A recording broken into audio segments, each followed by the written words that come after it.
तलवारी घेतली आणि न्यायस्थानासाठी सांभाळलं. मी राज्य केलं सत्तेसाठी नाही तर माझ्या प्रजेच्या सुखासाठी.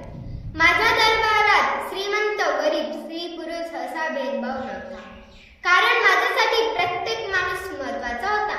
माझा दरबार नव्हता वैभवाचा, तो होता न्यायाचा मंदिर. जिथे होता न्यायाचा मंदिर, जिथे गरिबांच्या अश्रूंनाही मिळाला मायेचा आधार, अन्याय करणाऱ्याला शिक्षा आणि गरजूंना मायेचा आधार. हाच माझा धर्म होता.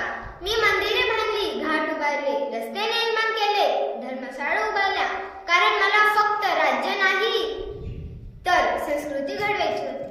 आज जर तुम्ही मला विचाराल अहिल्यादेवींची खरी ताकद काय होती, तर मी सांगेन माझी ताकद धैर्य होतं आणि आत्मविश्वास होता आणि प्रजेचं प्रेम होतं. स्त्री आहे मी, अबला नव्हे, धैर्याची ज्वाला आहे. संस्कार, सेवा, स्वाभिमानाची मीच खरी मावळा आहे. आजच्या प्रत्येक मुलीला मी एवढंच सांगू इच्छिते, स्वतःवर विश्वास ठेवा, शिक्षण घ्या, अन्यायासमोर कधी झुकू नका, कारण जिथे स्त्रीचा सन्मान होतो तिथे सन्मान महान होतो. लक्षात ठेवा, स्त्री कमजोर नसते, तिला संधी मिळाली तर ती इतिहासही घडवते. मी अहिल्यादेवी होळकर एक नाव नाही तर न्याय, सेवा, संस्कृती आणि स्त्री शक्तींचा ज्वालाज्वल इतिहास आहे.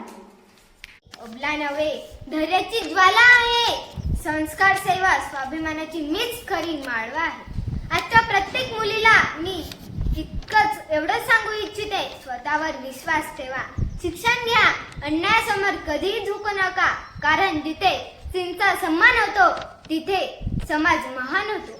लक्षात ठेवा, स्त्री कमजोर नसते, तिला संधी मिळाली तर ती इतिहास घडवते. मी अहिल्यादेवी होळकर एक नाव नाही तर न्याय, सेवा, संस्कृती आणि स्त्री शक्तींचा ज्वालाज्वल इतिहास आहे.